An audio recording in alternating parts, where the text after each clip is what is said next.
सिया बोधरा आपल्यासमोर एक छोटीशी गोष्ट सांगणार आहे. जरा त्याचा माईक ऍडजस्ट करता येईल.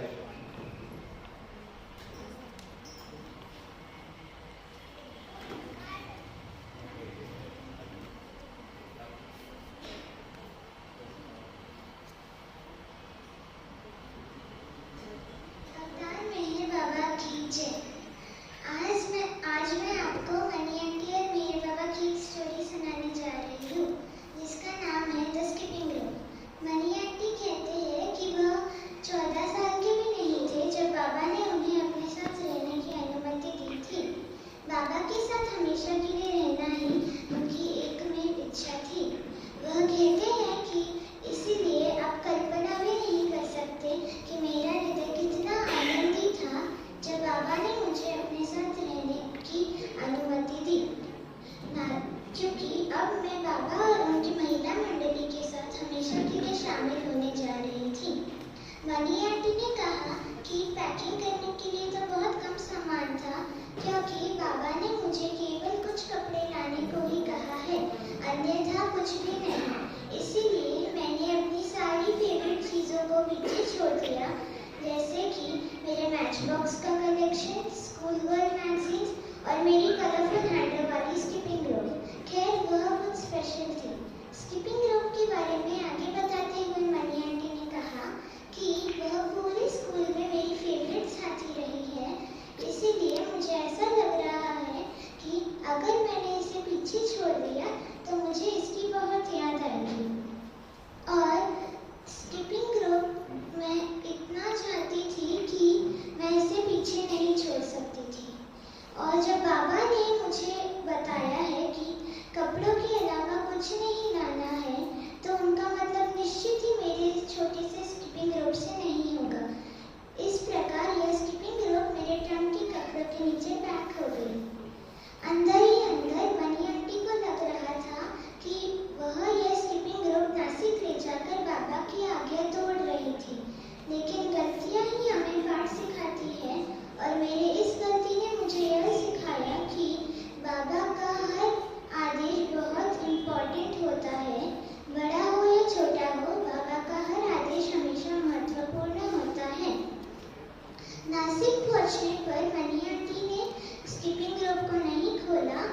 उन्होंने बाबा को बताना भी आवश्यक नहीं समझा और ना ही बाबा ने उन्हें कुछ पूछा। लेकिन देखो कितनी खूबसूरती से बाबा ने उनके इस छोटे से रहस्य के बारे में पता लगाया।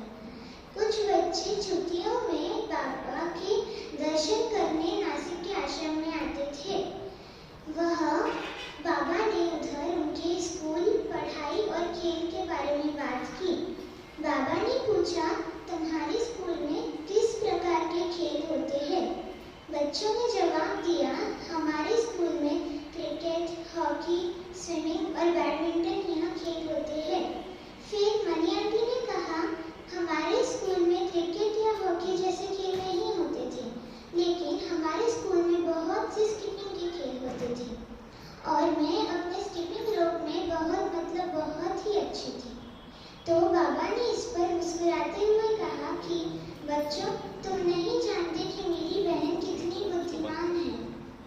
तो मनी आंटी ने कहा, हाँ बाबा, मैं 100 स्किपिंग रोप कर सकती हूँ और उससे भी ज़्यादा क्रॉसओवर स्किपिंग कर सकती हूँ। और हमारे स्कूल में जितने भी स्किपिंग के गेम्स होते हैं, मैं वह सारे हर किसी से बेहतर कर सकती हूँ। तो बाबा इस पर इतना गर्व महसूस कर रहे थे कि मनी आंटी उन्हें दिखाना चाहती थी वह क्या कर सकते हैं। इसीलिए और एक्साइटमेंट में उन्होंने कह दिया कि बाबा, I can show you with my skipping rope. तो बाबा ने कहा कि तुम यह कैसे कर सकती हो, तुम्हारे पास तो अपनी स्किपिंग रोप है ही नहीं।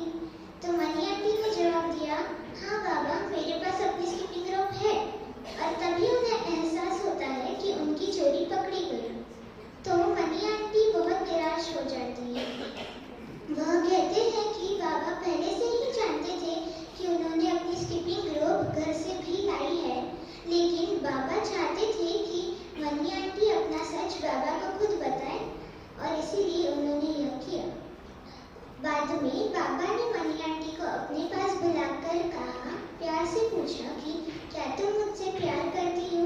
मनी आंटी ने जवाब दिया, हाँ बाबा। तो बाबा ने पूछा, कितना? मनी आंटी ने जवाब दिया, सबसे ज्यादा। तो बाबा ने पूछा कि क्या तुम मेरे लिए कुछ भी कर सकती हो? तो मनी आंटी ने कहा, हाँ बाबा, कुछ भी कर सकती हूँ।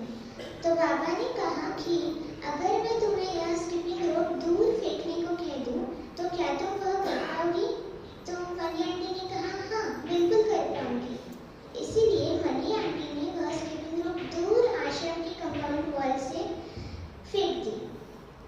और मनी आंटी कहते हैं कि उन्होंने ना ही उसकी तरफ कभी वापस देखा और ना ही उसके बारे में कुछ सोचा। यहाँ उनकी स्किपिंग रोप का अंत होता है। मनी आंटी कहते हैं कि यह सब करना उनके लिए कठिन नहीं था, क्योंकि वह ये सब बाबा के लिए कर रहे थे। और हमें इस स्टोरी से यह सीख मिलती है कि बाबा का हर आदेश महत्वपूर्ण होता है और हमें बाबा का आदेश छोटा हो या बड़ा हो, हर आदेश का पालन करना चाहिए। अवतार मेरे बाबा का।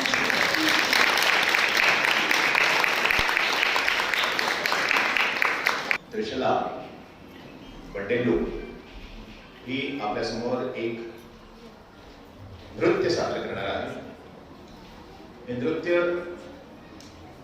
आईचा जोगवा महाराष्ट्रातील प्रसिद्ध लोकगीतांपैकी एक लोकनृत्याचा आणि लोकगीताचा प्रकार की ज्याच्यामध्ये स्त्री, सुवासिनी स्त्री ही देवीकडे मदत मागते, जोगवा मागते किंवा देवीला साकडं घालते। तर आज आपण त्या नृत्याचा आनंद घेणार आहोत। त्रिशला बरोबर देवीच्या भूमिकेमध्ये पूर्वा पाटील ही आपणाला दिसणार आहे। तर चला पाहूया आईचा जोगवा।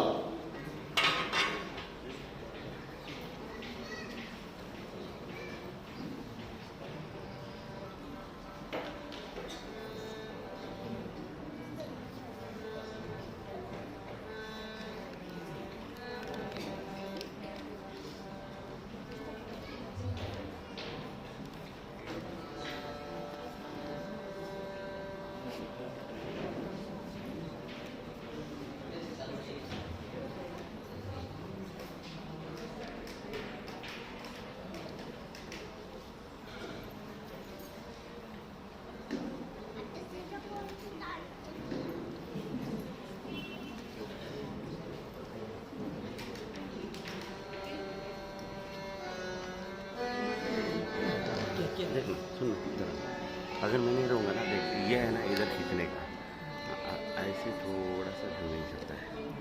और ये घुमा के ना इधर ऊपर नीचे, फिर इधर घुमा।